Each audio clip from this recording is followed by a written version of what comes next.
A few years ago, on a Monday in early August. Several times a month, when issues arose, I had to travel out of town in my capacity as chief engineer for a design-build construction company. It was the same this week. I had a flight leaving Hartsfield-Jackson the following morning at 7:21. Due to Atlanta's traffic, I would need to wake up at 4 in the morning. I therefore left work a little early on Monday afternoon and went home. As anticipated, my work in Baton Rouge went south, and I had to spend the entire afternoon and evening of Tuesday as well as half of Wednesday trying to get things back on track. Our project manager on site, Etherly, may have gained some insight from the experience, but we will be keeping a closer eye on him going forward. I returned to the I-10 freeway on Wednesday afternoon in order to meet up with my coworkers in New Orleans. A few years before, I had assisted in training Mary Jo in Atlanta. She was now the construction manager in Orleans and was due to take maternity leave in a month or two. Since she was a friend of mine and her absence was imminent, I therefore closely monitored her project to ensure that all of the necessary documentation was made so that her successor would know exactly what needed to be done. Mary Jo, as I had anticipated, had everything arranged. Thus, following a Wednesday night dinner with Mary Jo and her husband Azzy, and an early Thursday morning planning meeting with her and her staff, I boarded a Louis Armstrong flight and navigated Atlanta traffic to reach my office by 1:45. My boss, Mr. Strickland, received my report regarding the state of the project in Baton Rouge, my suggestions for heightened oversight of the team on site, and the performance of Mary Jo and her team in New Orleans. After I turned in my expense report, he approved my recommendations for Baton Rouge, inquired briefly about the leadership transition that had occurred when Mary Jo went on vacation, and then instructed me to take the remainder of the day off. After finishing it quickly in my office and texting Reagan that I would be home early, I quickly headed out the door. Ethan Gardner, my coworker of 6 years and best friend since 3rd grade, entered my office at that precise moment and shut the door. "Hey Trent, how was your trip?" "Long but productive. Etherly should be able to keep things under control in Baton Rouge for the rest of the project if he keeps a better eye on his supervisors. But right now, I'm tired and I've had enough. So, even though I love you like a brother, Ethan, Mr. Strickland told me to get out of here." His face darkened at those words, and I laughingly explained, "No, he didn't fire me. It's just that I spent so many hours on a business trip helping them clean up the mess that Mr. S told me to take the day off to try to stay on the plus side of all you guys in accounting. So, I'm going to run to the store, buy some flowers and a bottle of wine, and be in a good mood for her when Reagan gets home. Anything work-related can wait until tomorrow." To my surprise, Ethan raised his hand and said rather forcefully, "Trent, stop it. This isn't about work. I'm sorry, buddy, but I really need to talk to you now. It's, well, about Reagan." A sharp fear shot through my chest. "She's what? What's wrong with Reagan?" I was on the damn airplane and no one could get in touch with me, so something had happened to her. But since then, why had no one given me a call? I looked at the guy I'd considered my best friend for almost forever, and anger lit up my face when he stammered, "Trent, she's messing with you while you're traveling." Reagan told me that in the years that followed, she was a true free spirit, enjoying it always and everywhere.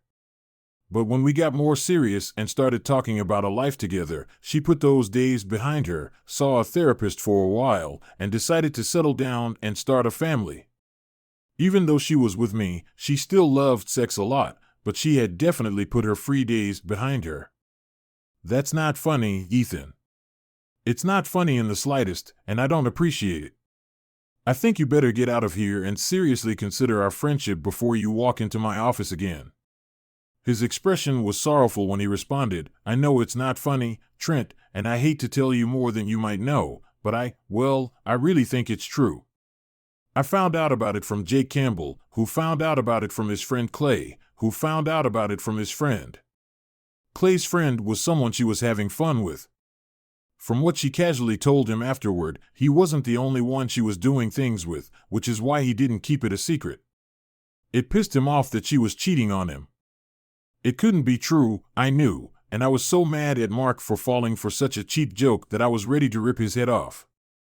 But since I knew my wife much better than Mark did, I became enraged with both the anonymous jerk who began the lie and the people who spread it. Now that I think about it, I wasn't even sparing Mark.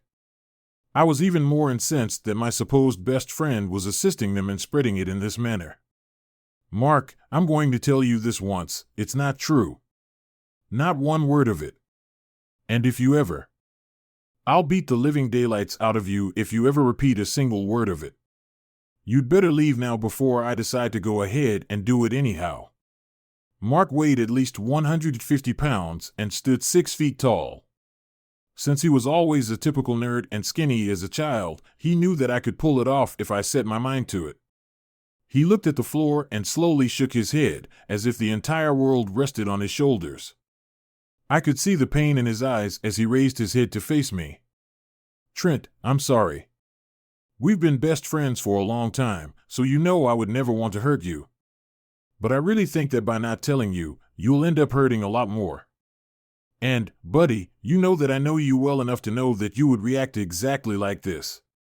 You've always had a temper, and how many times have I had to step in and calm you down to keep you from getting arrested or worse in high school? Trent, I wouldn't be telling you this if I didn't think it was true. I'm leaving, but, this way you may not believe me, but here's the name of the investigator my cousin hired when he thought his wife was cheating on him. This lady is good looking, and if she tells you Reagan did something wrong, know it's the gospel truth. I forced the blood pounding in my temples to slow down a little by taking a deep breath and holding it for a while. I'm not sure if it was successful, but it gave me more clarity and improved perspective. Mark was correct. Ever since his family had moved in next door when we were young, we had been best friends and remained close.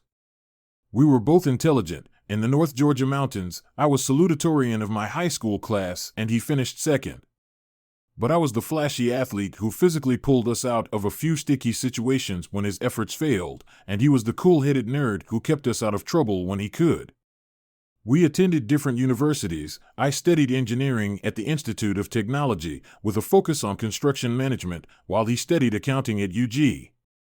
Without his assistance, I eventually became much more mature in controlling my temper, though I have to admit that a few more setbacks without his direction aided in that development.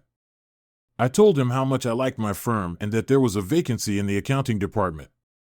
He surprised me by applying, and I recommended him. Reagan and I dated for a long while before getting married about 5 years ago, so we have been working together for 6 years now. In retrospect, I see that although I never gave his story a second thought, Mark must have been persuaded to believe it to be true. He was telling me to keep me safe, not to intentionally harm me. I asked, "Your cousin's wife, was she?" as I slowly exhaled. "Oh, indeed," Mark answered.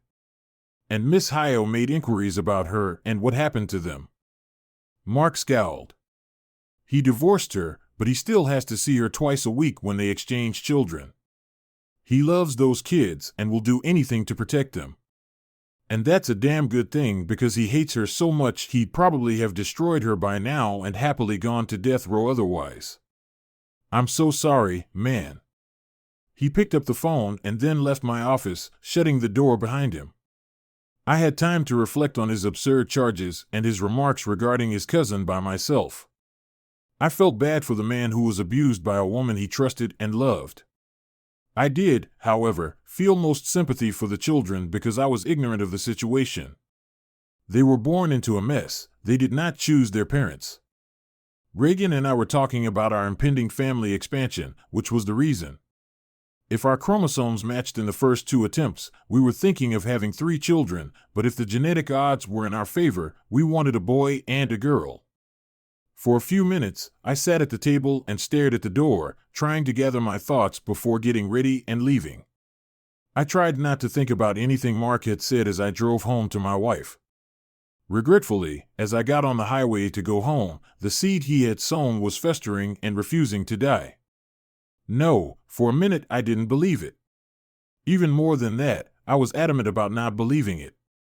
And as I drove north on I-75 to my exit, it all seemed absurd to me if it weren't so serious. I considered telling Reagan how ridiculous this was, but something stopped me. There was no reason to infuriate her, even though I knew it wasn't true that people, including Mark, were spreading such terrible lies about her.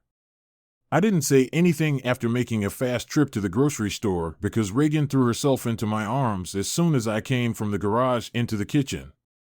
I said, "You're home early," but that was all I could manage as our lips met and we made an effort to make up for the time we had missed since parting ways on Tuesday morning. She smiled. "I thought you'd be back early, so I worked late the last 2 nights so I could leave early today to greet you." "God, I missed you so much, Trent," she stated. I gave her a sly smile in return, admiring her beauty and humor, and thinking what complete nonsense that idiot Mark's friend, or friend of a friend, was. Reagan loved me and I knew he would never cheat on me. That said, I shook my head and pushed the ridiculous story about Mark from my thoughts. We'd been friends for so long that I came to the conclusion that if Mark hadn't believed everything he told me, he never would have. Reagan quickly fell asleep in bed, grinning contentedly as she slept. I tried to read my book while sitting up in bed, but my brain was having trouble processing the words on the page. My wife and the unbelievable tale my best friend had told me were on my mind all the time. Reagan had told me that the messages he had received were false, and even though he had told me so on the Monday before the trip and today when I got back home, I knew that it would be even more dangerous for our friendship if I didn't convince him of this. I was still trying to come up with a plan when I went to bed that night, but Friday morning, while I was driving to work, it dawned on me. I would get in touch with the private detective Mark had recommended. But I would not call her to force her to provide evidence that Reagan had cheated on me. No. I would ask Miss Private Investigator to show that Reagan had not cheated without even trying to believe it. I made an appointment for the earliest available time slot on Monday afternoon over the phone with Donna Hightower on Friday morning. I allowed myself a little extra time because the office was in Midtown, and I arrived about 10 minutes before 2. I had been a successful employee for a number of years prior to marrying Reagan, and I maintained a sizable investment account in my own name. This gave me the freedom to occasionally surprise her with presents or vacations without her knowing. I would use some of the money this time to hire a detective so that Reagan would never have to hear about the ridiculous rumor. A secretary called me to a conference room at the end of the hallway, where a rather statuesque black woman emerged from behind a desk to greet me, wearing strict black slacks, an expensive white blouse, and a red scarf, only to have Miss Hightower prove it false at 2 o'clock. "Good afternoon, Mr. Dro. Welcome to the Hightower Private Detective Service. I'm Donna Hightower. How can we help you?" the girl said as soon as she closed the door behind me. She was tall and very attractive, had a strong grip, and I assumed she had kept herself in excellent shape since, based on her firm's website, she had retired from the police force a few years ago. She appeared younger in person, but based on her online bio, I estimated her age to be in her mid-50s. She gave me a warm smile, but her eyes were always studying me, interpreting my nonverbal cues, as well as whether or not I was wearing anything hidden. "Hello, Miss Hightower. I'm Trent Dro, and I appreciate you meeting with me on such short notice. My problem is relatively simple. In an average month, I travel 2 or 3 times, usually for 1 or 2 nights. As a result, someone has made up a story about my wife cheating on me. I want you to investigate and prove that this is not true, that she has not been cheating," I replied. She started asking me questions without saying anything, and over the next little while, I told her everything I knew about the allegation and a great deal about Reagan, but I began to suspect that there might be more to the issue than I had first believed.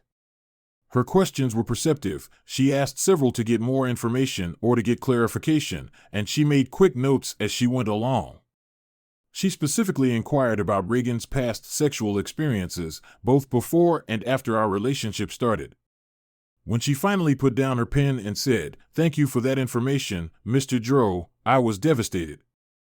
"According to the client information sheet you filled out before coming in, you have a bachelor's and master's degree in engineering from Georgia Institute of Technology. How familiar are you with the philosophy of our legal system, and in particular, the burden of proof?" That was an unexpected query. I had an introductory philosophy course when I was an undergrad, and I've been a witness in a couple of court cases at my firm. But as far as the details and substance of your question, no, not very much, I responded. She gave a nod. You came to me with a specific request to prove that your wife was not having an affair, Mr. Dro. That is what is called proving a negative. In some cases, you can prove that something did not happen.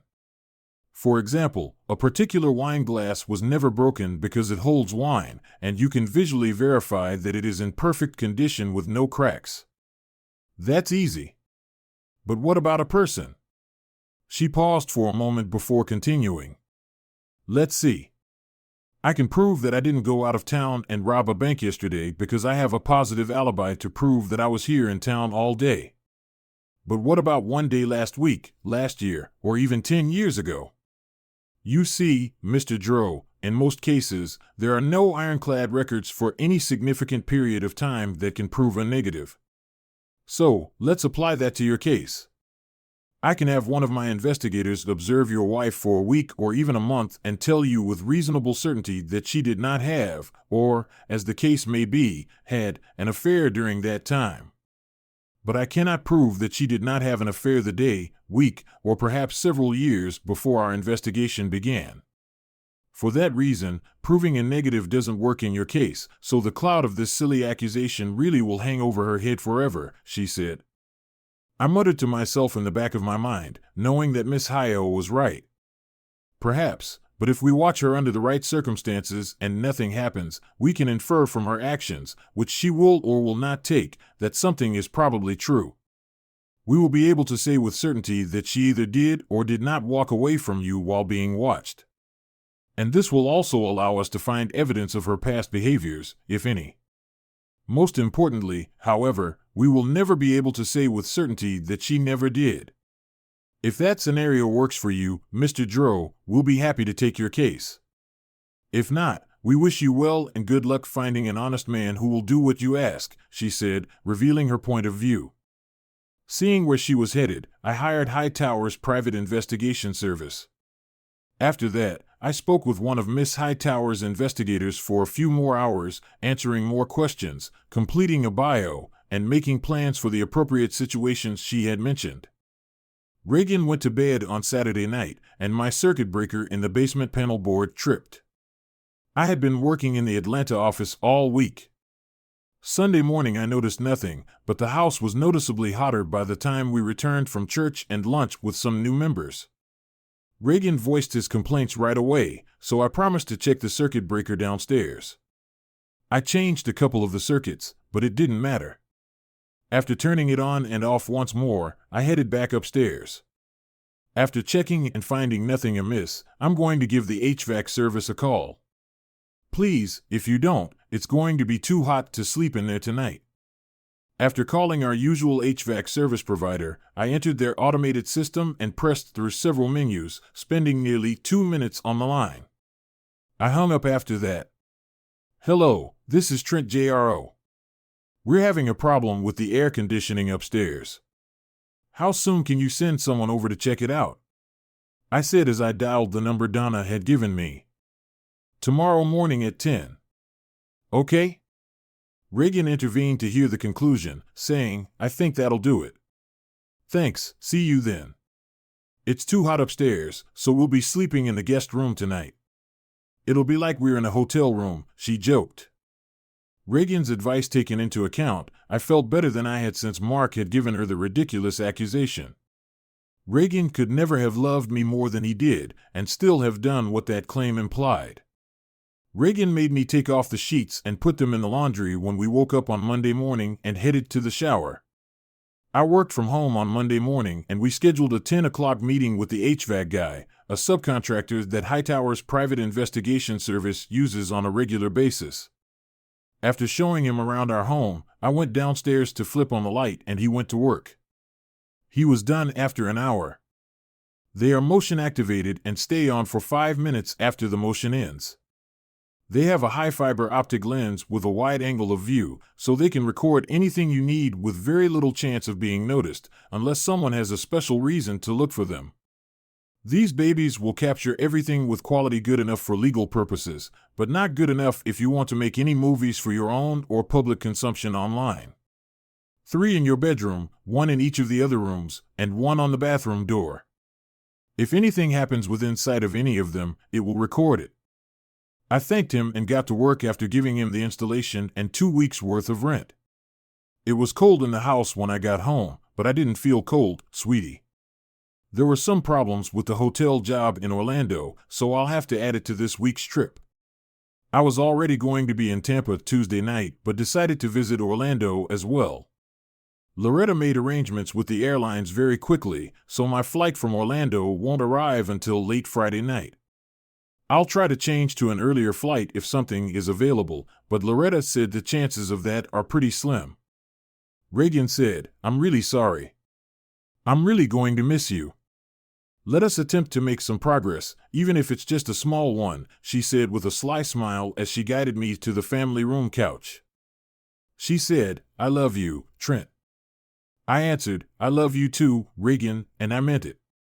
With a smile on my face, I realized that my spouse was the only idiot in our marriage who had no idea what it was like to make love to my wife. The follow-up issues in Orlando were simple, and the meetings in Tampa proceeded smoothly. Actually, I managed them virtually most of the time, but my presence on the scene kept our management team focused. After everything was in order, I went to the construction site and spent some time assessing the quality of work, noting issues, and warning the assistant project manager about potential hazards. He was bright but young, and I made a mental note that he would soon be prepared to take on greater responsibility. If I could find a flight, I could leave Thursday afternoon, but I didn't even try. Reagan didn't know I was coming until Friday night, and I was going to use every second of that time to show Miss Hyo that she had plenty of chances. She wouldn't, however, deceive me. I spent Thursday morning working in my hotel room until noon, after which I went to a well-known gun range in Orlando. There, in addition to standard handguns and rifles, you can rent machine guns that can be fired from 3 points in a matter of seconds. I just rented a few pistols and let the tourists waste their hard-earned money on belching machine guns, ripped away from their children and Disney or Universal scenes for a little while. I spent Friday working at our construction site in a trailer until it was time to leave for the airport. It was probably just as bad on I-285 as it was downtown on Friday night, and things weren't much better on 75. Upon arriving at our exit, I exhaled a breath of relief. My devoted wife threw herself into my arms as soon as I walked into the house, beaming with excitement. She brought me a beer and, noticing that I appeared stressed, we cuddled on the couch and chatted for a while before she led me upstairs. Reagan went to the gym on Saturday, and since I didn't have much time, I took care of the yard. I checked my personal email on my laptop after going inside to watch the Braves game and grab a drink of water. I was relieved to find nothing from the special address I had received from Donna Hightower's investigator. On Sunday afternoon, while she was out running errands and shopping, I checked again. I blinked a few times nervously this time, then reluctantly clicked on the message to read it. It said, "Dear Mr. K.O., your order will be ready on Monday at 11 a.m. Please contact our office to arrange for delivery. LaSun Tool Works." My hand shook as I closed the message, deleted it, and then permanently deleted it from my trash folder. As I was doing this, I muttered, "Please, Lord, let this just be an update." When Reagan got home, she saw that I didn't look good, so I resisted her kisses. I answered, "Yeah, I don't feel so good." She hugged me, but I was so worried that I just stroked her back and rested my head against hers. "I don't want you to get sick too. Let me give you a hug, and then you lie down while I make dinner. Hopefully, you'll feel better and be able to eat in a little while." I could smell the aroma of flowers as I did this. I went without food on Sunday night and woke up early on Monday. I tried to sleep, thinking about it. Her usual scent of shampoo, conditioner, or perfume was not the smell of flowers in her hair. The strange smell and the foreboding message made me wonder if something was actually happening, even though I didn't want to think that it was. Hadn't she been gone for such a long time? She couldn't have had time for shopping or other unimportant activities, could she? Yes, it had to have been one of those store-bought makeup bags that sprays samples of perfume.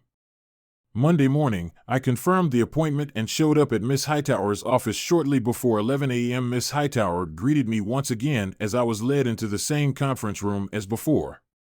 She slid the file folder toward me and leaned back in silence as I opened it, this time waving toward a chair and saying, "Mr. JRO, we have concluded our investigation ahead of schedule, and I'm afraid I have some bad news."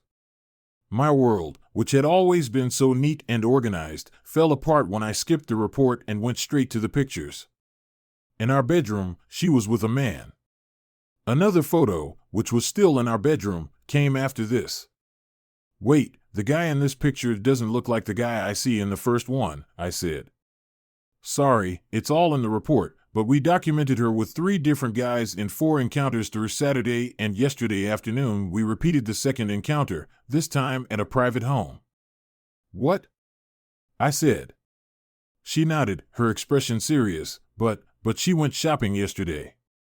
The news and all the numbers shocked me.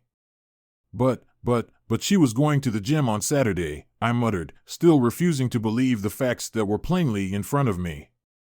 "Mr. JRO, Mrs. JRO did some shopping on Saturday afternoon after her second meeting with lover number 2, and on Sunday, she only went to the grocery store. You could have checked receipts or maybe a credit card if she didn't use cash." Miss Hightower gave a headshake. I demanded, my anger finally overpowering my disbelief, "How can that be?" "I'm sorry, Mr. JRO. From the picture of her leaving the hotel with lover number 2, we believe she was doing gymnastics. But believe me, she was nowhere near a real gym. Letting 3 different guys spend time with her in 1 week, and that doesn't mean I didn't take care of her before. And after." Miss Hightower reached out a hand to reassure me. "I'm not a psychiatrist, Mr. JRO, just a damn good investigator and a pretty good judge of human character. Your wife seems a likely candidate for hypersexuality disorder, often called nymphomania in earlier years. She seems to be going way beyond the ordinary to do just that and cover up what she did so you wouldn't find out. Flowers. She took a shower and washed her hair after seeing her boyfriend yesterday, and I sighed at the smell of flowers in her hair. Given the length of time they spent inside, it's possible that she simply gave it a wash or gave it a spray. She is an expert at what she does, and from what we can tell from following her and watching her videos, she is completely preoccupied with appearance. She even changes the bed linens and sheets between lovers. When a stain or smell reveals a secret love, more than one spouse has been exposed as an adulterer. However, as I lay in our bed, I realized that she had only changed the guest bed sheets a week prior. Yes, she did it in your bed on 2 of the 3 nights you were away. She goes with her partner. Don't call them that, please. What they are is adulterous cheaters." She hummed slightly and nodded in response to my comment. "At least one, yes. We don't know the first one's name, and the third one isn't married. But assuming he knew of her marital status, that makes him an accessory to her adultery and an adulterer under state law. Now, the second one seems to be her regular, lover. Well, he's definitely a cheater and an adulterer. We were able to get his identity and found out he's married." I sighed, opening the folder and rummaging through it until I found the page with his picture at the very top. My fists clenched, and all I had to do was keep from punching the desk. "Damn," I muttered. "I think she's working with that." I was just about to get to that. Noah Ware, 32, married, and as far as we can tell, became your wife's boss at her firm a few months ago. Being a large, important firm with multiple offices, they don't advertise their corporate management structure, so it's possible he works in another, possibly parallel, department. I shook my head. "No, you got that right. Mrs. Allen was promoted, I think, in late spring, and Mr. Ware became her new manager. Reagan never called him by name and said he wasn't very social, so I haven't met him yet. But she pointed him out to me one day when I stopped by to pick her up when her car was in the shop." It was Miss Hightower's turn to shake her head, though it was a look of disbelief. "Not very social with the spouses of his mistresses, no doubt," she grinned. A convenient excuse to keep you two apart anyway. Mr. Ware has no priors or outstanding warrants, but he does have several unpaid parking tickets. Your wife met him at a bar Wednesday night and drove him to your house for a little over an hour, and then drove him back and let him out in her car, which is how we got his name from DMV records. We found his firm's information through a web search and professional networking on the internet. What a bastard, I sighed, clenching and unclenching my fists so I wouldn't accidentally break something, like my fingers. Miss Hightower continued, "Take it easy, Mr. Dro, we're not done yet." Furthermore, she met with him at the hotel on Saturday afternoon, and then again yesterday, but this time, as I said, at the residence. According to the tax records, his residence is Mr. Dro's. If Mrs. Ware had arrived a few minutes earlier or your wife had left a few minutes later, Mrs. Dro would probably be in play too. I hissed, her game is already lost, but she just doesn't know it. You know, Miss Hightower, in my youth, I was pretty wild and ran after any woman who showed interest. It took a while, but eventually, I realized that it wasn't getting me anywhere. I needed something more, and I met Reagan just when I needed it. She admitted that she was the same way in college and that she'd had a few lovers along the way, but she said she loved me, that she wanted to settle down, that I couldn't go on. Miss Hightower patted my arm, and I smiled weakly at her in gratitude, looking again at the sheet with Noah Ware's picture on it. My face hardened at the thought of what I would want to do to this cheating, lying, adulteress, duplicitous. Miss Hightower grabbed my arm again, harder this time, forcing me to look into her eyes. Mr. Dro, I'm very sorry for the way things turned out, but I must warn you, as I do all of my clients, not to let the pain you are feeling make you do something that is not in keeping with who you are. When a person finds out that their loved one has been cheating on them, they often want revenge to make the cheater feel hurt. But if you do that and take it too far, well, if you do that, it can ruin your life. Do you realize that? Taking my hand, she made me nod before she continued, "Don't let her mistake ruin you. In the future, you might have, if you retaliate too hard, you could go too far and end up in jail for a while or even prison, possibly for years. You could lose your job and almost everything you have worked for your entire adult life. You don't have children, so you don't have anything to worry about, but that doesn't mean you can't create huge problems for yourself. Whatever you decide, just be careful and remember that it's her mistake, not yours." There were so many things swirling around in my head: treason confirmed, children so close, but not now, revenge maybe not, but payback, yes, definitely. I wouldn't be an idiot to let my anger destroy me. I'd be careful to control my emotions, but in my carefully calibrated reaction, I'd be just as damn devious and cruel as she had been deceiving me. No matter how long she'd been doing it, I knew I would never physically hurt her. I wasn't that kind of person. But make her suffer? Yes, I will, carefully, I mean.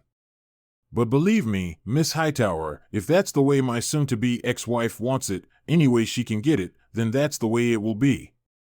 I'll try not to go too far, but believe me, it'll be damn close, and she'll feel all the pain she's caused me, every single damn bit. Miss Hightower sighed, realizing she couldn't stop me, but she made one last attempt to subdue me. "Okay, please be careful, Mr. Dro. Remember what you said, and don't go too far. Going over the edge is a lot easier than you think. I don't want what you do to bite you or haunt you." As a divorce attorney, Miss Hightower recommended George C. Godwin. He agreed to meet with me after hours, and I spent the next 2 hours on a bench in Piedmont Park contemplating my escape and my revenge. Then I loaded up all my notes and went to see him. Mr. Godwin was an elderly black man, as it turned out, Miss Hightower's younger uncle, and was as short, burly, and jovial as she was tall, regal, and reserved. But he knew family law up and down. He also knew the Georgia legal system like the back of his hand, as he had practiced law for nearly 50 years. George acted very informal, insisting that we call each other by our first names, and chatted for a bit before getting into why I chose divorce over attempted reconciliation. When I showed him the folder of photos, he whistled longingly. "I think that answers that question. Okay, what we're going to need. I handed him the flash drive with all the records Miss Hightower had suggested, and he plugged it into his laptop, said a few times, and then said a couple more before kissing his niece like an Italian in the general direction. This girl really knows her stuff, Trent. Everything looks finished, so I'll put it all together and let you know when we're ready to file.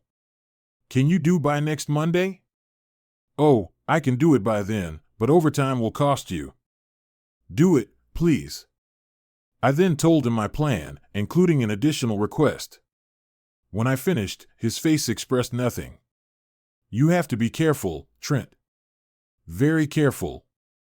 I know you're angry, and you have every right to be, but you're entering into a legal proceeding where you can't go too far, as the judge will decide the case according to the law. But if you don't think looks and attitude play a role, I have a great bridge I can sell you across the big river that runs through downtown Atlanta. I forced myself to smile, knowing that there was no river, big or otherwise, in downtown Atlanta. I got home late Monday night, sighing fatigue and the need to rest after a minor ailment. I avoided Reagan, still feigning signs of an illness that wasn't really there. I showered and brushed my teeth, trying to put all traces of that out of my mind. Tuesday morning, I got up early, and without waking her, quietly slipped out of the house to catch my flight to Charlotte. Thursday night, I made the call I had been dreading. Mark, hey, it's Trent. Listen, buddy, I need to apologize, and I need to apologize really bad. You were right, and I was as wrong as I could be.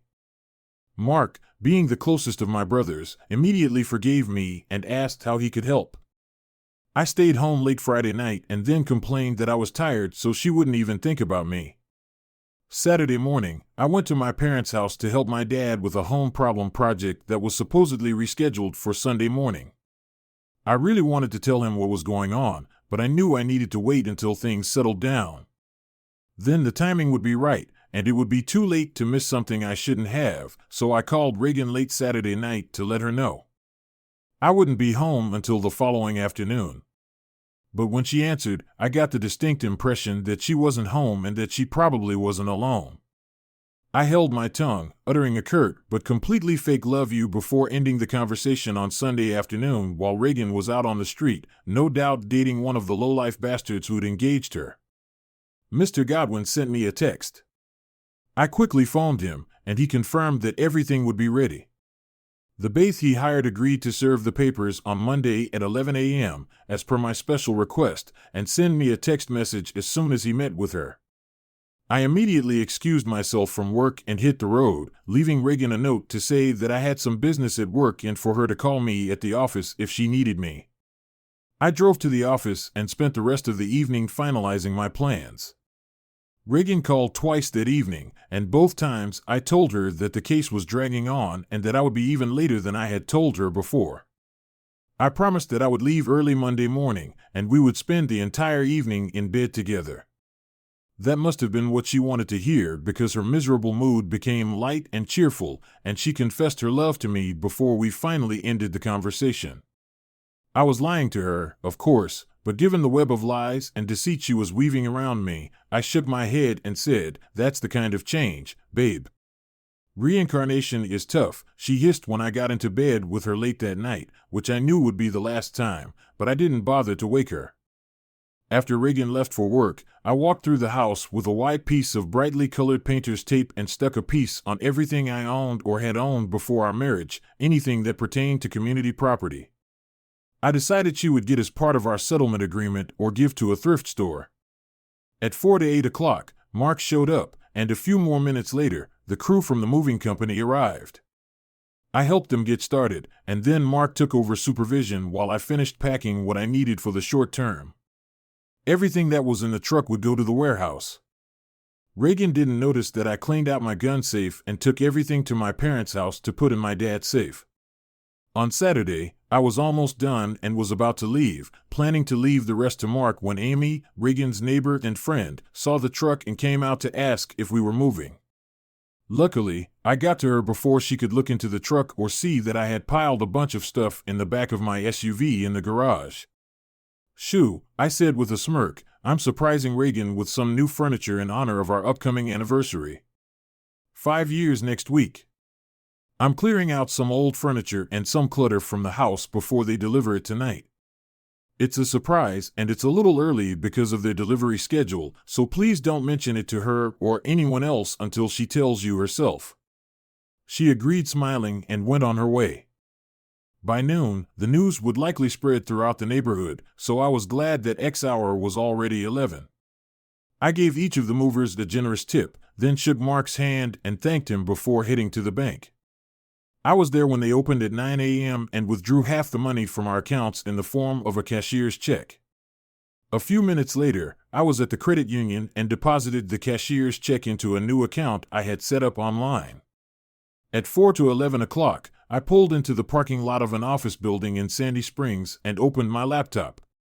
I had already applied for a new credit card in my name, so since the current card had a zero balance, I closed it. This took longer than planned, and as a result, I started sweating from lack of time. By 10:57 a.m., however, it was done, and I logged into our family email account, where we were both listed, and waited for the text message to arrive on my phone as planned. At 11 a.m., the process server just asked about her. A reply came back that she was on her way. Another text came a minute later. "She's in the lobby now," almost shaking with nerves.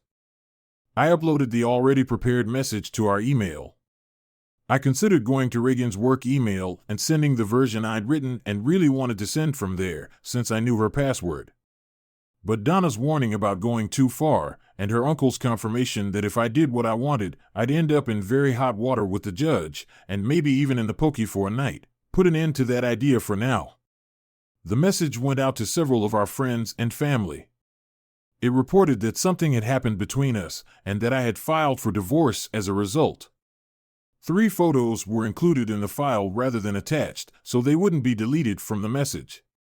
Reagan and Noah's faces were visible in each of the photos. However, again, heeding the warnings about not going too far, the photos were carefully cropped and blurred to hide any salacious details.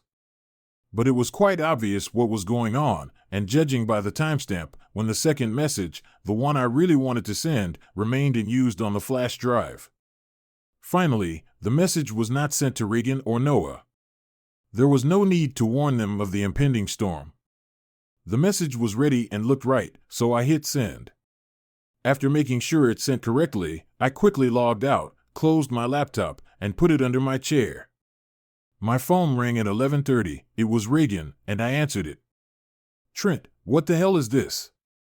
A divorce? Why? I thought we were happy together. Did you find someone else?" I laughed at her hysteria. "You thought we were happy?" "No, I thought we were happy until I found out what you were doing." "Yeah, I know. Look on the back of the envelope I asked my lawyer to put in the package." I heard her swearing and yelling over the phone, promising me unbreakable love as she did in front of God, the pastor, and many of our friends and family at church, those now lost 5 years ago. She yelled over the phone, "Trent, no, it's not what it looks like." "Really, no, Trent, let me explain." "No, Reagan, I don't think you have the time to adequately explain this. We're done here. My attorney's contact information is in this packet if you need anything." I hung up, and she was still talking, or rather practically yelling into the phone when she realized I was no longer there. She called back again, and I sent the phone to voicemail. She left one message, seemingly a long one, and a few minutes later, a text message from her came through. The voicemail message was all the same, denial and lies. So, it was deleted, as was the message and the 3 messages that followed in quick succession, not wanting to hear any more of her crocodile tears, listen to the lies, excuses, and apologies, and certainly not wanting to hear any more promises since she had already violated the sacred that really mattered. I didn't listen to the new message or read the messages before deleting them. I then blocked Reagan's number immediately afterward. I dialed my father-in-law's number, since Bob and Jesse were my friends as well as my in-laws. I didn't bother sending them a message. "Hi, Bob, this is Trent. I hate to call you at work, but this is important, and I think you need to hear it firsthand, not secondhand. And I'm going to do it now, not later, because the shit hit the fan. I think I heard him gulp over the phone. "What's going on, son?" "Bob, I'm sorry to have to tell you this, but because of Reagan's inability to honor her marital vows, I'm forced to end our marriage." "Trent, no, I know my daughter's story, but has it changed? You can't take it seriously by holding something long ago over her." "Bob, I would never do that, but she has relapsed, and a very serious one at that.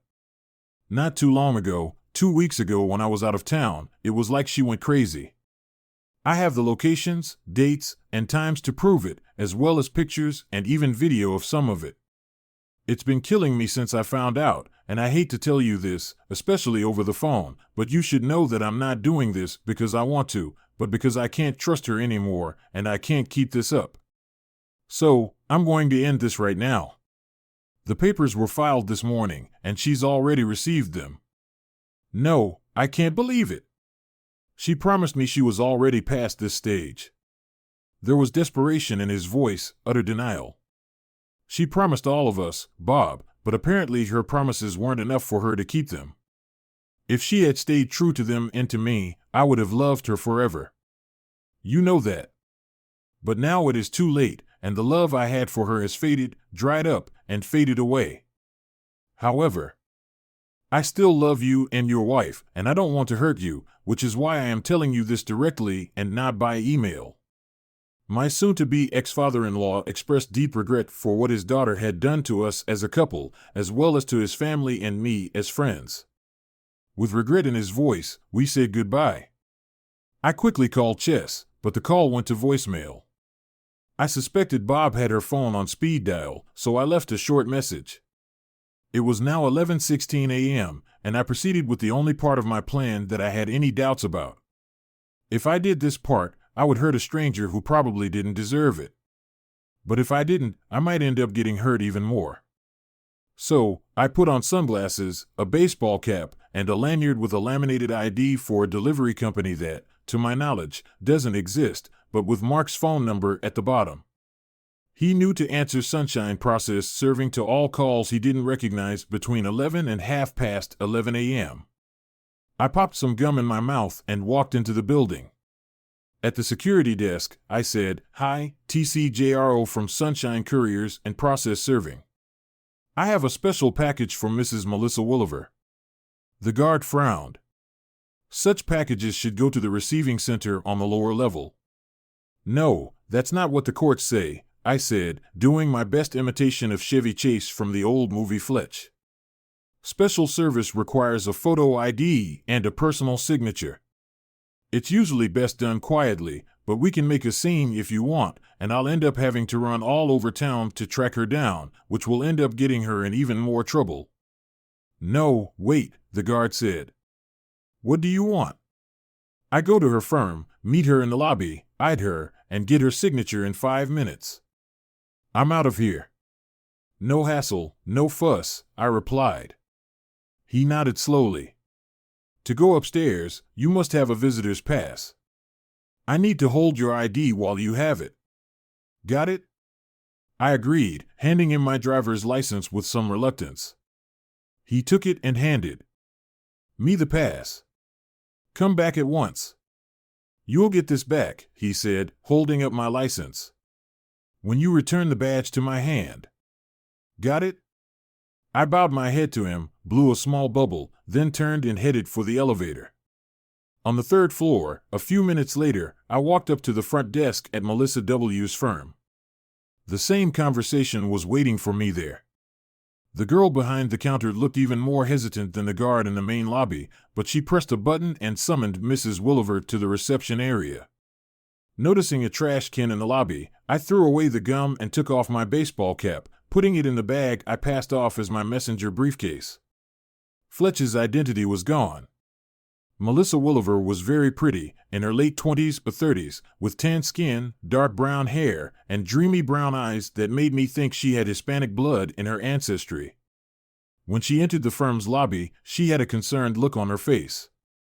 When the receptionist pointed her out, Mrs. Wolliver looked at me and hesitated for a moment before heading in my direction. "Joan said you had something for me to sign," she said hesitantly. "No, I'm sorry, Mrs. Wolliver. I'm Trent JRO. You don't really need to sign, but I have to give this to you since it concerns you, I said. What is it, Mrs. Williver? I'm sorry to tell you this, but your husband was having an affair with my wife. My words were spoken in a whisper, and I held out to her a close-cropped photograph of them in bed together. In the envelope are documents that prove everything. Absolutely everything. Tears streamed down her cheeks, and she shook her head in denial. It has to be a forgery, she insisted. No, he promised me it's not a forgery, Mrs. Williver. I paid good money to a detective agency to find out what was going on with my wife and asked them to prove she wasn't having an affair after rumors of it reached me. They proved the opposite, that she was having one. Enclosed in the envelope is confirmation that everything you see here is real, unedited, and obtained legally, with my permission. I have been assured by a private investigation firm and my attorney that all of this will be taken into consideration and brought to court if you choose to go that route. As of this morning, that's what I'm doing, I explained. But he promised, she whispered, brimming with tears. She leaned toward me, and I put my right arm around her and stroked her back. He said the first time was a mistake, that it was just a fever, and that it wouldn't happen again. We took steps to make sure it wouldn't happen, and now he's backing off and doing it again. Again. Why? I don't know, Mrs. Williver, but this time it didn't happen on a hunch. It was carefully planned, and it happened more than once. In the envelope, you will find documents of 3 meetings between them in 5 days, I said. Her hand clutched at my shirt, and she shook her head short and quick against me, realizing the extent of her husband's betrayal. At 165 centimeters tall and 125 pounds, I was 7 or 8 inches taller than her. She wiped her tears and looked at me again. The flow had stopped, but her cheeks were still wet from the recent downpour. Mr. I'm sorry, what's your name? I told her, and she continued, I'm about to check out for lunch, and we'll go somewhere afterward. I'll send a picture just of me if you want to show him, Mrs. Walliver. You are a beautiful woman, and I am honored by the invitation, even if it sounded more in anger than desire. But no, ma'am, you won't do it, I said, pulling her a little tighter against me, trying to help her get over her anger and move on to the much more important looking forward stage. I can't let you do this, and I can't do this to you. As much as it might seem like it would be revenge for him, you're going to have to live with yourself for the rest of your life. So you shouldn't go too far and do something you'll regret later, and you shouldn't do anything that the Georgia legal system wouldn't agree to. Perhaps that woke her up from her sadness because she let go of him and took a step back. I guess you're right. I gave him another chance, but this is the end, and this time we end up in court. I don't know how. I've included the name and contact information for a private investigative service in case you need them for further investigation or if you need someone to testify.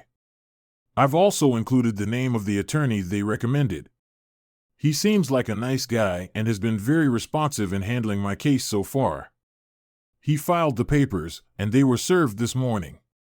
Shocked, she took the envelope and thanked me, then started to walk away. However, she stopped and said, Mr. Dro, I hate to ask this, but can I call you if I get stuck and need advice? My number is in the envelope. After visiting the testing lab that Donna Hio had recommended, I sweated for the next few days while I managed the project in South Georgia. It was nice to be able to rest at the end of each long day, but the thought that I might have contracted something horrible or even potentially fatal made me even angrier at Reagan and the risks she'd taken for the sake of a few, or maybe many, cheap thrills. However, good fortune came my way at the end of the week when the lab informed me that I had no sexually transmitted diseases. I breathed a sigh of relief, at least that danger hadn't gotten me down. Reagan was still trying to reach me, leaving message after message on my voicemail at work and on my cell phone from other numbers. When I checked the messages, I deleted them as soon as I heard her voice, but she didn't take the hint. When I got back to the office Friday morning, I found there were more messages waiting for me. So, I deleted them one by one and pulled out my phone's owner's manual to find out how to block the number. After a few minutes, that problem was solved too, and I decided to visit my parents over the weekend. They were getting messages from Reagan too, and I decided to block her number there too. My mom was especially upset, especially since she knew that Reagan and I were ready to have kids. She even asked me to reconsider the divorce, saying that what Reagan had done couldn't be that bad. I shook my head in response and showed her one carefully cropped photo that showed the date. Tears ran down her face, but she nodded, finally realizing the truth despite her desire to deny it. She hugged Daddy tightly as I waved goodbye and headed to my temporary quarters. The next day at work, Andy Smith ran into my office with the bad news just before noon. Trent, Mary Jo B's water broke, and weeks before she was planning to go on maternity leave. What do we do? Probably should have prayed for MJ and the babies, sent them a gift, and sent him home to pack since he was supposed to fill in for her during her maternity leave, Andy said. Andy wasn't too happy about it since he would have to finish his current project a couple of weeks early, but Mr. Strickland felt he was the best candidate for the job. Now Andy looked panicked as his project was still almost a month away from such an early completion. After reviewing our project schedules, Andy and I went to Mr. Strickland with an alternative proposal. In order not to disrupt Andy's project, I would take the New Orleans job in his place, but I would be available to handle major issues on our other projects as needed and could help out in Baton Rouge as well. In the evening of the same day, word came that Mary Jo and her new twins were doing well. I was getting closer to the Big Easy to tackle the project, and with each mile, I was getting further away from Reagan and my past. By the time I got to the hotel, it was late, and I slept for a few hours before getting up early to head to the job site. I spent the morning delving into the project, meeting with a few subcontractors, and going over the plans for the coming weeks. Everything was as I expected it to be, so I left early to stop at the store before heading to the hospital to see Mary Jo. She had already received the flowers I had sent, so I gave her a thank you for a job well done on the project and a gift certificate for her children, who had been in the neonatal intensive care unit for a while until they were old enough to go home. Although I couldn't go in to see them, I was able to watch them on the monitor as MJ and AZ lovingly cared for them. I was so happy for them, but the thought that I might never have a child of my own hurt. When I left, I turned my attention to the project. It became my everything for the next couple of days. On Friday, I took the construction office management staff out for drinks in the French Quarter after we closed down work for the weekend. On Monday, George Godwin called to see how things were going with my divorce. He was having a bad time in Atlanta. His office was getting numerous calls from Reagan trying to reach me, and he seemed to be getting more and more hysterical with each successful call. "Are you sure you don't want to talk to her?" he asked. I grinned sarcastically in response to his question and heard him practically rolling with laughter. I thanked him and went back to work. In the evening, as I made my way to my hotel room where I was staying for an extended stay, a text message arrived on my phone. I didn't recognize the number, but the message read, "Hey Trent, my lawyer filed the paperwork today and Noah has already been served. Can we talk when you get a chance? Thank you, Melissa W." It was late, so I texted back to see if she was there. A few seconds later, my phone rang. "Hey Trent, thanks for talking to me," Melissa said. "Glad to, Melissa. How are you doing?" I asked. "It's hard, but I'll manage," she replied, with doubt in her voice. "How about you?" "Since you declined my offer to open up," I replied, "sounds like you, Melissa. What's going on?" There was a brief silence before she spoke again. "Again, Trent, I wanted to thank you for what you did by revealing what Noah was doing to me and making me think before I committed a rash act. You could have taken advantage of how vulnerable I was in that moment, but you didn't. Making me stop and think so I could realize how wrong that would have been, I really appreciate it. And I appreciate your help. It's not going to be easy, but I'm determined to get through this. We were in the same place at the time, and it wouldn't have been right for either of us," I said.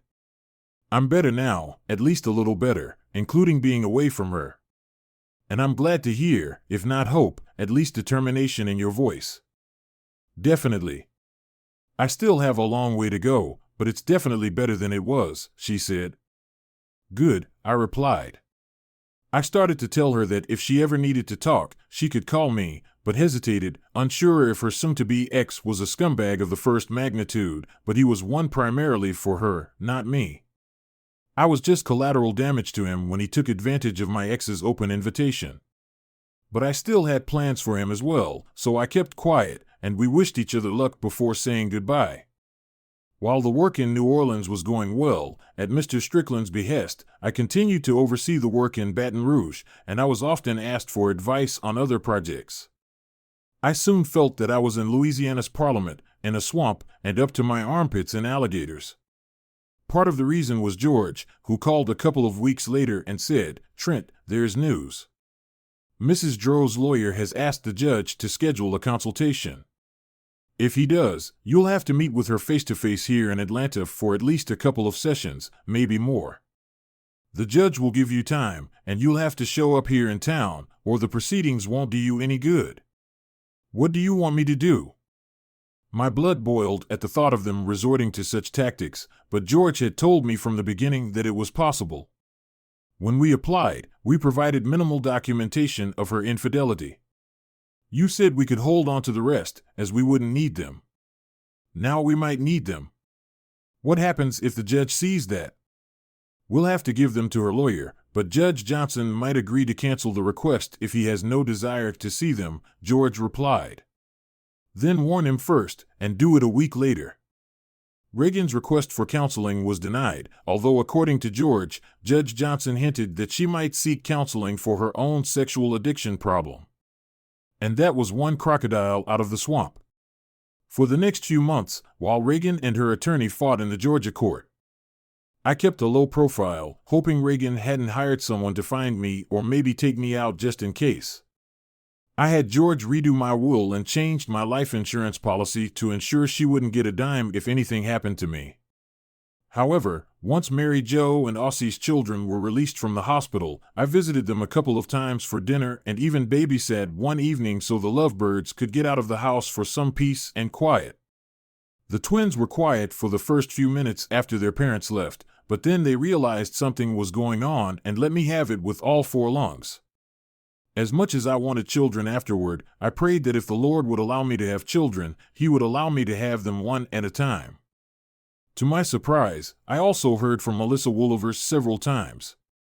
She inquired about how my cases were going and basically asked for strength and courage to go through my own without saying a word. Because of George's laws and divorce code, his warnings, and my personal moral principles, I was careful not to cross a line that could be construed as romantic or potentially adulterous. When things got better for Melissa, she apparently no longer needed me, and her messages stopped coming. As Mary Jo's maternity leave came to an end, I had a realtor looking for a house to buy using funds from my pre-Reagan account for a down payment.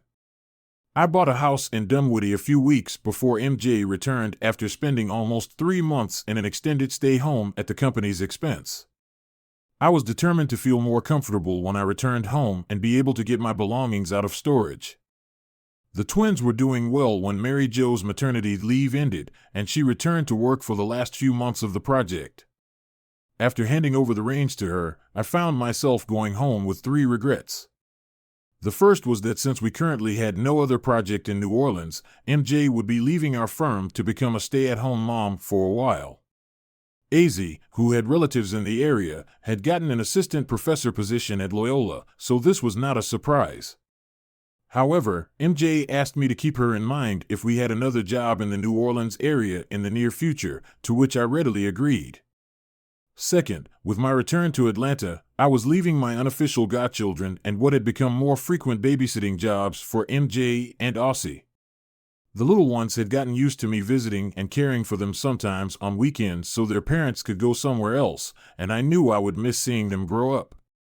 Caring for them reminded me of being childless myself because of the hell Reagan condemned me to. Finally, Reagan was arguing with me over the details of the divorce, and the case was dragging on. Although George Godwin assured me that Judge Johnson was as fed up with it as I was, and that the end of the case was near. So when I returned to Atlanta, I immediately moved into my new home and began unpacking and doing some work. During my week of free time, I met a few new neighbors, including a nice divorced woman from a house a few doors down. Having my own house gave me more freedom, but I was still legally bound to this cheating, which meant I couldn't start dating again without fear of upsetting the legal proceedings. I thanked Noelle, the divorcee, for the plate of brownies, but politely declined when she suggested we meet for dinner sometime. Having been through the divorce system, I think she understood me. Mark, who had been looking for Miss Right forever and knew nothing about the Georgia court system, didn't get it.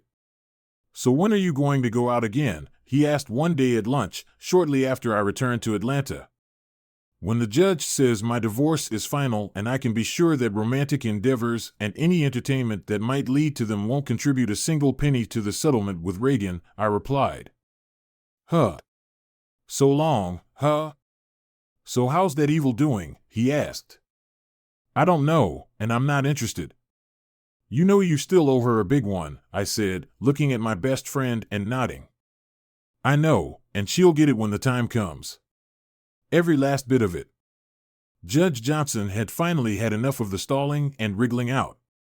He demanded that we both be in the courtroom for the closing speeches and presentations in early April, with Reagan and her attorney on one side of the court and George and me on the other. I arrived a few minutes early and was waiting for George when I saw Reagan turn the corner, spot me, and head in my direction. "Trent, it wasn't supposed to be like this," I said. "I know, Reagan, but you couldn't fulfill your part of our vows, so it's just the way it is. You've been gone so much. But, B, you knew how often I'd be gone when you agreed to marry me.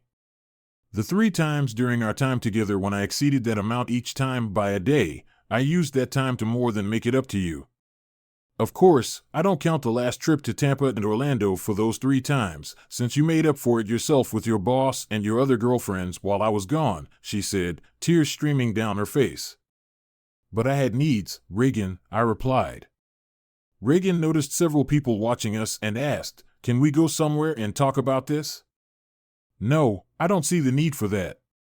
You see, we talked about all this before we agreed to get married, and you promised that your wandering was over and you wanted to get married, settle down, and start a family. You got married, sure, but you failed at that, among the rest. Why don't you just get over it and leave it at that?" "That's what I did." "Of course, if you can't, you can always find another therapist." "Maybe this one will be luckier than that one," I said. She wrinkled her nose at my words and practically recoiled when I pointed out her failures. There were more and more people looking in our direction, so I left her standing there in tears, wallowing in her frustration. When I saw George heading in my direction, Reagan called out, "Trent, please," but George and I headed into the courtroom, ignoring the others. The judge demanded that we both be present when the documents were signed, probably so Reagan wouldn't drag out the process. He commented on the fact that this was the first time he was seeing us together, which led to Reagan's angry outburst followed by a pitiful cry. Judge Johnson gagged her and then forced her to hear his ruling. When it was over, the gavel fell, ending our 5-year marriage. I shook George's hand and thanked him after Judge Johnson left the courtroom. But as I turned to leave, Reagan started begging, making her way toward me as I continued walking, ignoring her. She began yelling at me, spewing anger and obscenities. Most people know not to do that in a courtroom, and I'm sure Reagan knew it too, but her anger took over. I'm not sure if any of the court staff arrested her or not, but George, Godwin, and I took advantage of the moment to sneak out. We had the conversation she wanted so badly, though it may not have gone the way she wanted it to, and that was enough for me. I didn't want to talk to her ever again. George did his best to ensure that after her public display. George applied for a restraining order the next day, and Judge Johnson readily agreed. I couldn't have arranged it any better even if I had tried. With a restraining order, she would stay away from me, whether she wanted to or not. I almost hoped she wouldn't. A brief stay at the iron bar might do her some good, but she was too smart for that. She disappeared from my life and out of sight. So, the following weekend, I started dating again, setting up a postponed date with Noelle. She was nice, but it soon became apparent that we had little in common other than a very long dry spell. When I drove her home, she pulled me inside, and I didn't resist. Moments later, we were in her bedroom. After the second time, we both grinned, and Noelle snuggled up to me. "Trent, we can do it again sometime if you want," she said, confirming my suspicions after dinner that she wasn't looking for anything long-term, much less permanent. I thanked her and headed down the street toward home. A few minutes later, Noelle and I remained casual friends, but never met again. I dated another woman the following weekend and then another in Birmingham during a trip the following week. After each date, I felt devastated, often in more ways than one, as I realized that despite enjoying the moment, I was no closer to my goal of finding the right woman. I needed a friend, a lover, and a lifelong companion with whom I could eventually start a family. Over the next 2 months, I began to doubt that this would ever happen, that I would ever find lasting happiness.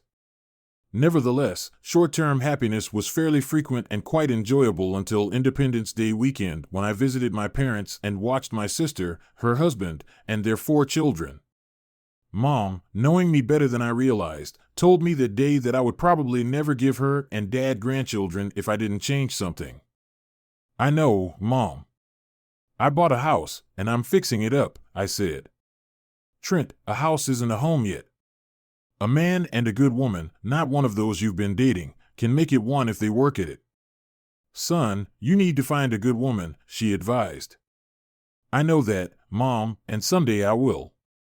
I'll find her. Just give me time," I reassured her. "If we give you more time, your father and I will be dead by then and never meet our grandchildren," she teased, at least in part. But it still made me wonder. One evening in late July, I received a text message. "Hi Trent, it's Melissa Weaver. Can you talk sometime when you have a minute?"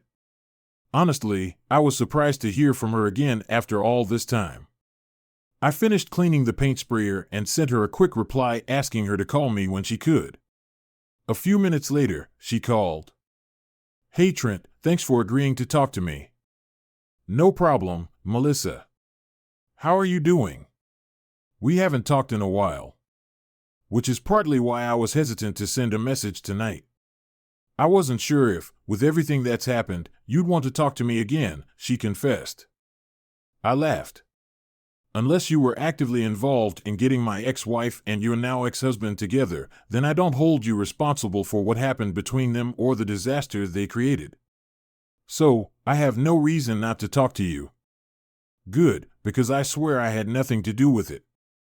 "So what's the matter?" she asked. "Well, it took longer than expected, but like I said, I'm finally free. I even have my maiden name again, Ortiz.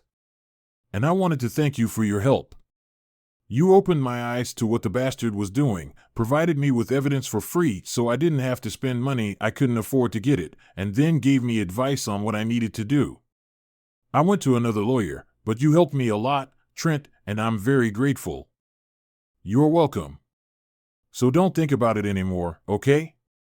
It's hard, Trent, because you were my guiding light, my inspiration, if you will, when I was so low and so depressed. I don't know you well at all, but I like what you've done and what I've seen so far. So I'm going to take a chance and do something I've never done before. Will you have dinner with me?" It was a very nice dinner, but I spent the entire evening looking at her, thinking about how sweet and beautiful she was, and what kind of ex-husband the world's biggest idiot would have to be to dump her, instead of thinking about what we were eating. True, Reagan was just as beautiful and had her own special sexuality, but after learning about her secret dark side, the side that would betray the man she was supposed to love more than anyone else, her former rating of 11 dropped to negative numbers, at least in my eyes. "You stare," she said with a smirk, "almost as much as I do." I grinned, nodding. It's fun to focus when you have someone so nice to focus on. She blushed and covered her mouth with her hand to hide how much she liked my compliment. "You want to get out of here and maybe come back to my house?" I suggested. "I think I'd like that," she whispered. "Please, Trent, take me home or somewhere now. I need it." A few minutes later, as we turned onto her street, she reached into her purse and pulled out her cell phone. "Pull into the garage," she said. "The door's open." That night, We didn't leave the bed except to get a drink of water and go to the bathroom as needed. I was thankful it was a Saturday and I didn't have to go to work because for all I knew, I could have stayed with her forever. She fell asleep after our morning date, and I exhaled a sigh of relief and went to the bathroom. As I stepped out, the morning light streamed in through the open curtain on the window, and I got my first real look at her bedroom. Our clothes were strewn everywhere, making me smile at the memory of our need. I also smiled at the double bed, the only item. I was familiar with her, and her pile of pillows was somewhat diminished by all the ones that had been knocked to the floor. The TV was on a stand next to the chair. It was tilted so she could watch it in bed if she wanted to. But it was Melissa's dresser that caught my attention. There were several pictures on it, and I cast a quick glance at them before they made me stop. It probably wasn't very polite, but I looked at one of them and picked it up to take a closer look. "Trent, what are you doing?" Melissa asked from the bed. "Melissa, who's the girl in these pictures?" "That's my daughter, Ansley. She's 3 years old, and she means the world to me." Her words surprised me, startled me even, and I said, "You never mentioned her." I didn't want to bring her into the Noah story, so I tried to protect her as best I could. But she turned out to be a major stumbling block in our divorce. That's why it took so long, Trent. I don't want you seeing each other until we decide we're serious, that there's really something between us. Where is she now? I tried to keep my voice steady, but I think it went up an octave. She's with him this weekend. Why, is something wrong? I liked her a lot, but this was a surprise, a shock even, and what it meant. Well, I wasn't sure. Melissa, I don't know. I like you though, I really like you, I admitted, not wanting to procrastinate. Considering how long we've known each other, I like you a lot more than I should. But if there's one person in this world I don't love as much as my ex-wife, it's your ex-husband. 6 of one, half a dozen of the other, that's what my grandmother would have called this match. I've already told you that I really want kids, so you can imagine that I'd want to be involved in your daughter's life if things worked out. But let's think about this. If I show up to her soccer game or piano recital or cheerleading practice or school dance or whatever, who else is going to be there? Noah. She sighed, starting to realize what I was getting at. He's a lying, cheating, but he loves her. Exactly. And every time I see him at one of these events, whatever it is, it'll be a reminder of what he did to my ex and what he helped do to my marriage. I will resent the hell out of him, and I think Ansley, though she won't understand, will realize that there is something between us, some tension.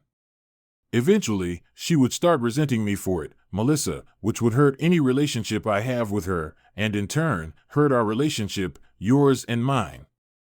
As much as it pains me to say it, I think it would eventually ruin everything we have. She sat up and almost in a whisper, she said, realizing you're saying we have no future. As much as I'd like to try to prove me wrong, no, I don't think there is one, I agreed. She nodded, tears streaming down her eyes. I thought it was too easy, too perfect. Now I know it was. Please, Trent, just go away.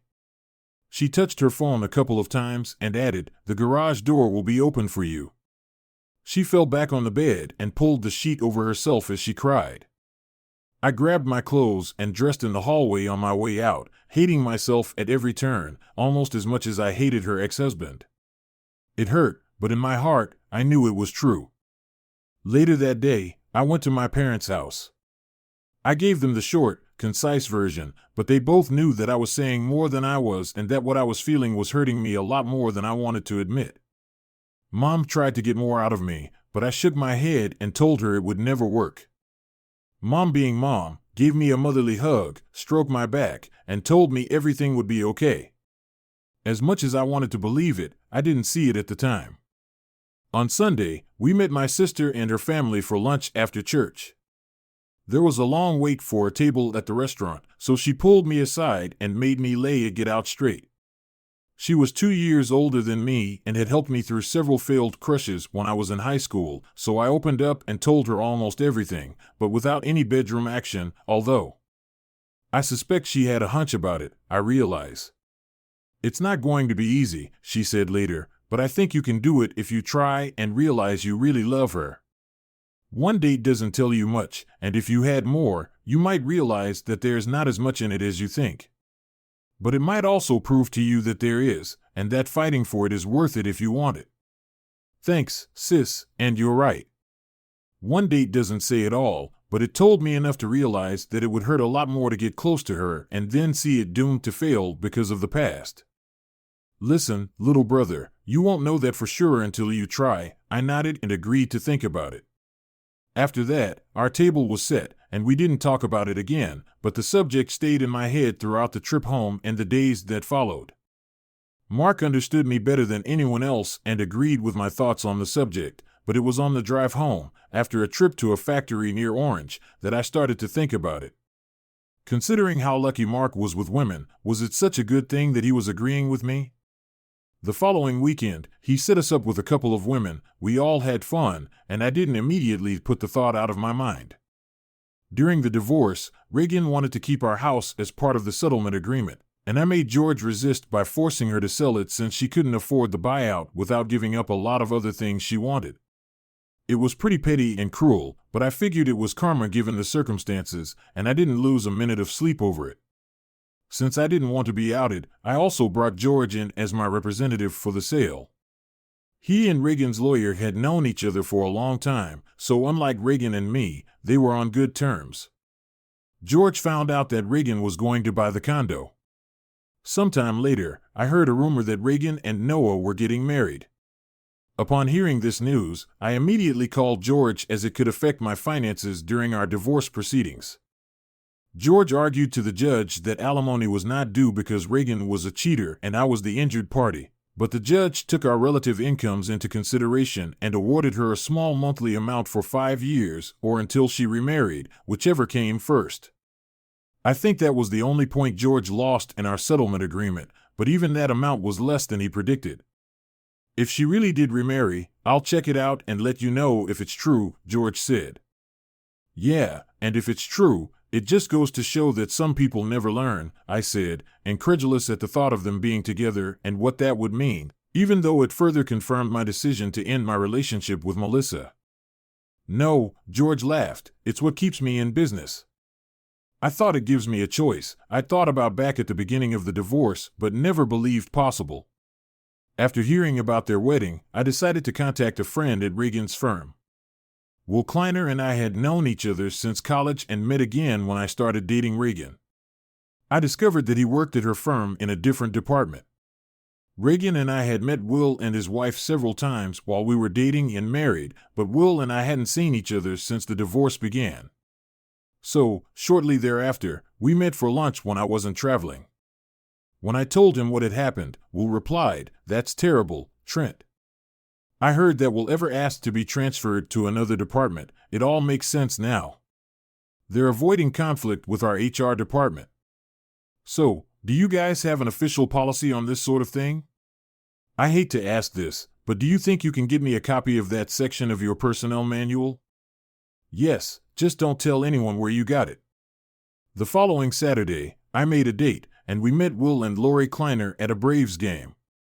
Will handed me the flash drive that night, and a few days later, I went over to George's house to talk to him about the whole thing. "Trent, I'm sorry. Even if you can prove that they knew Noah W. was entertaining all the women under him," he said, laughing at his own wording, "that doesn't give you the right to sue since that's the way state law is written."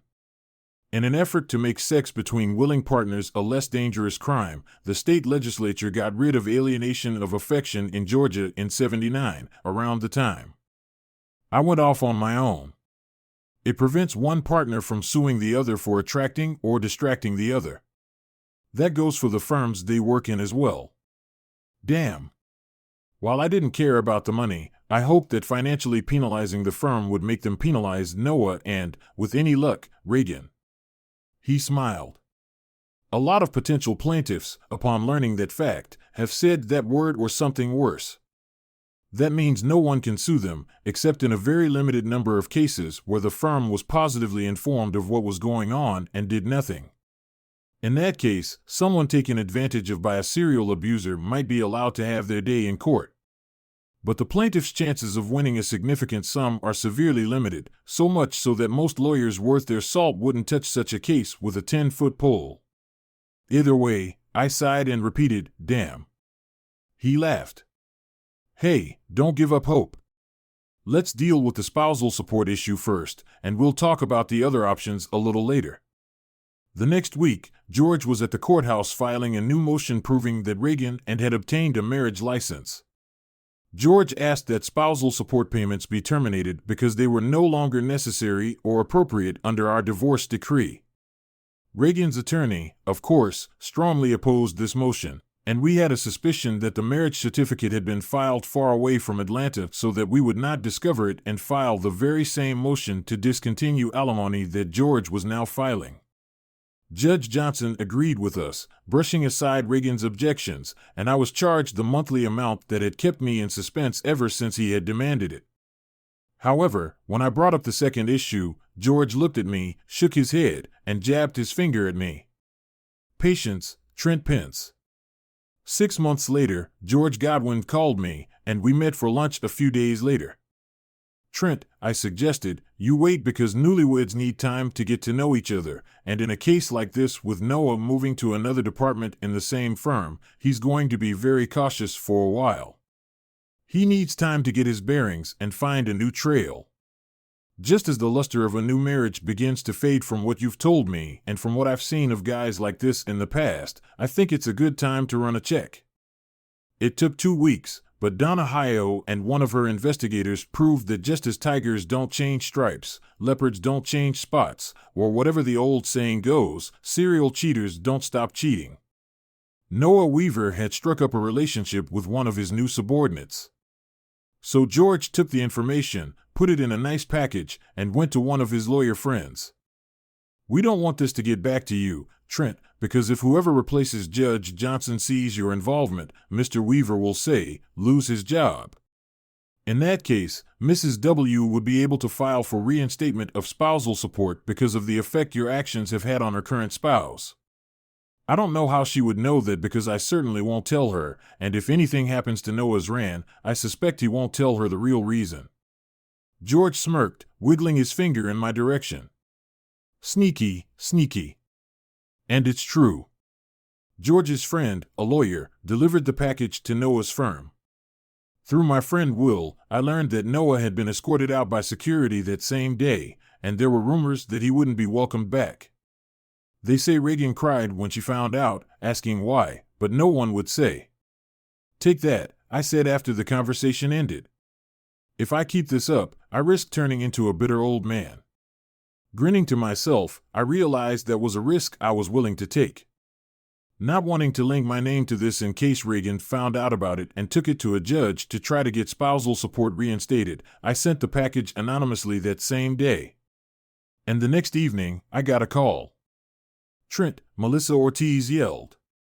"I know you probably never want to talk to me again, but I had to call to tell you, Noah called last night and said that he had been laid off from the firm due to downsizing.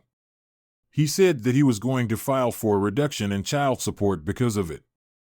I called a friend at the firm and learned that there were rumors at the firm that he had been laid off. And today, I received an express package, anonymous mind you, which probably explains everything and should allow the judge to keep my spousal support payments the same when Noah files his petition, Trent. I guess knows who I have to thank for that. So, to that person, I say thank you." I chuckled.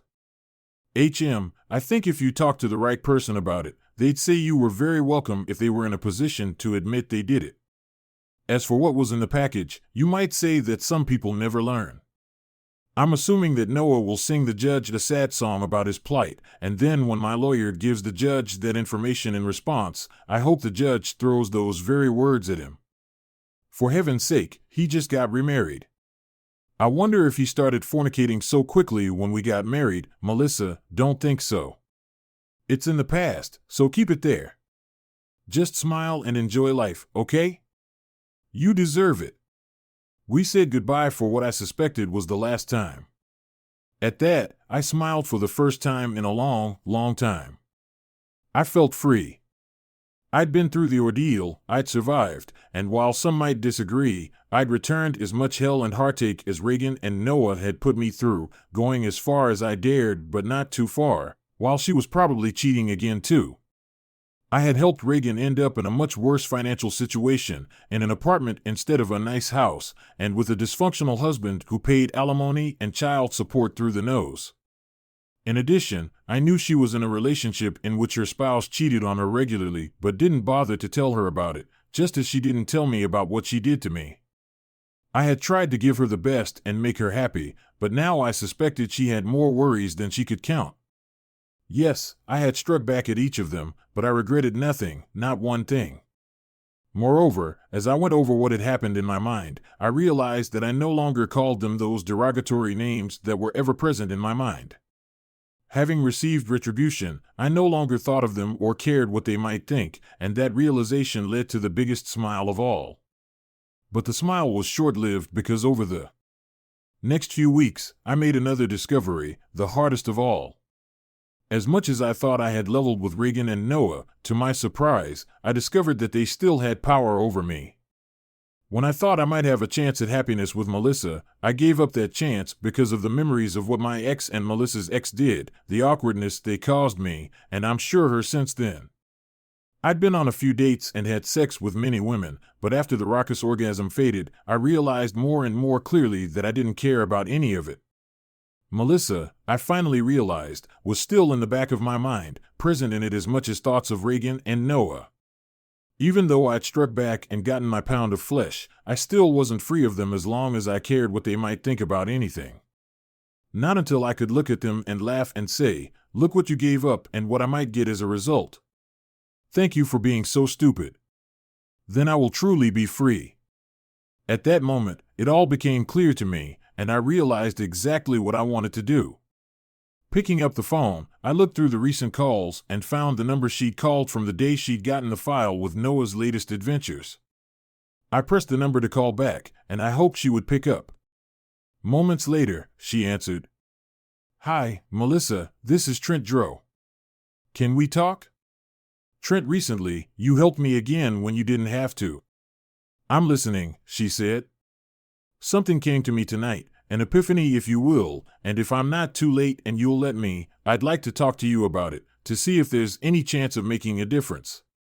There was silence on the line, though I thought I could hear breathing. So I continued, "Even though I recommended that you let go of the past. I realized that I had been so focused on the past and what had ruined my life as I knew it that I hadn't noticed that I was looking at things backwards instead of forwards. I want to apologize to you for that, and if you agree, I want a chance to try to make things right if you'll let me." Again, she didn't stop me, so when I talked to her that evening, I could practically hear Melissa nodding her head over the cell phone line.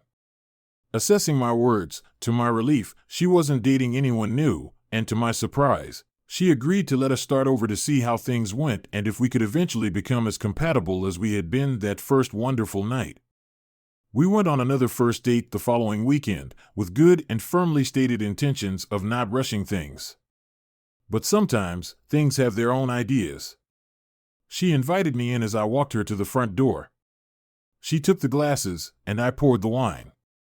After which, we sat down on the couch and talked until 11. A few minutes later, I was already carrying her up the stairs and gently sitting her down by the bed. After that, we lay there but didn't say a word.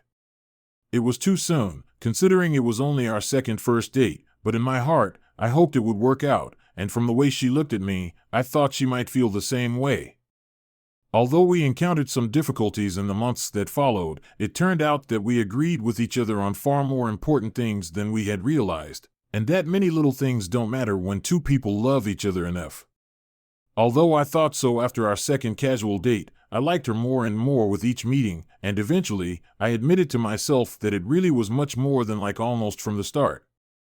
Melissa came to the same conclusion, and we began to plan and collaborate so that we could have a future together. We both wanted that, so we got married a little over a year after we decided to try again. When the time came, little Ansley became our flower girl, and Melissa and I said I do to each other and really meant it. As I suspected, we've run into Noah a few times since then, but it didn't quite go the way I initially feared. The first time we were close was when he started to make a snide remark to me about taking seconds, but I cut him off in barely a whisper so that only Noah could hear.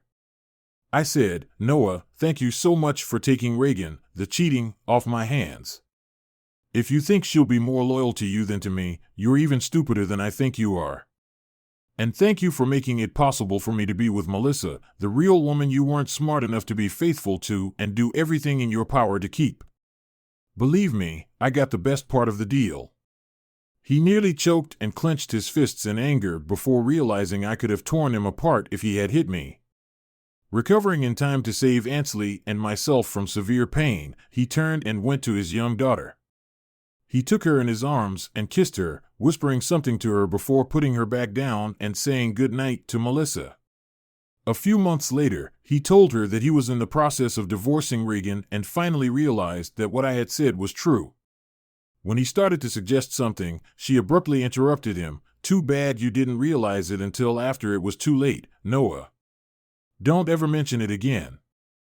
Throughout our entire courtship, Noah has remained silent on the matter, yet I detect a hint of remorse in his gaze whenever he witnesses our togetherness, and I respond with a smile every time. Ansley is now 6 years old, and she currently resides at Grandma and Grandpa Ortiz's house. Holding Melissa's hand tightly, she grips mine as if there's no tomorrow. As the doctor issues the command, Melissa summons her last ounce of strength for one final push. Eventually, she reclines back, and I tenderly kiss her perspiration-drenched forehead while the doctor and nurse attend to their tasks nearby. After a brief moment, the midwife beams at us and declares, "Mr. and Mrs. Dro, congratulations. Knowing you opted not to discover the gender beforehand, allow me to inform you first, you have a beautiful baby boy." In that moment, I come to the realization that every trial and tribulation I endured was justified. Regardless of the challenges, I wouldn't alter a single aspect. The conclusion. Thank you for tuning in. I trust you found it enjoyable. Don't forget to subscribe to my channel and stay tuned for the next video.